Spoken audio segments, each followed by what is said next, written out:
میں یوم پاکستان کے موقع پر آپ سب کو مبارکباد پیش کرتا ہوں۔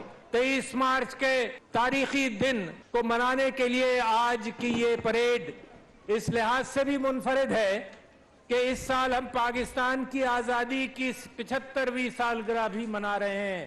پاکستان OIC کا بانی رکن ہے اور ہماری خواہش ہے کہ اس ادارے کو مزید مستحکم اور مؤثر بنایا جائے۔ اس وقت دنیا اسلام کو بڑی آزمائشیں ہیں۔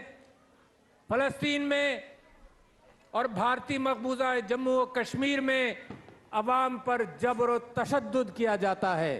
دنیا میں اسلاموفوبیا کی بڑھتی ہوئی لہر نے مسلمانوں کو خطرات سے دوچار کیا ہے۔ میرے لاکھوں افغان بھائی بھوک اور بیماری سے گزر رہے ہیں اور ایک غیر یقینی کیفیت میں ہیں۔ اسلاموفوبیا کو عالمی سطح پر روکنے کے لیے اقوام متحدہ میں آرگنائزیشن آف اسلامک کنٹریز اور پاکستان نے بھرپور کاوشیں کی ہیں، جن کے نتیجے میں اقوام متحدہ نے OIC کی جانب سے پاکستان کی پیش کردہ قرارداد کی منظوری دی۔ اس قرارداد میں اس بات کا اعادہ کیا گیا ہے کہ اسلاموفوبیا، ناموس رسالت اور مذہب کی توہین اور مسلمانوں کے خلاف نفرت انگیز تحریر و تقریر ایک بہت بڑا چیلنج ہے دنیا کے سامنے۔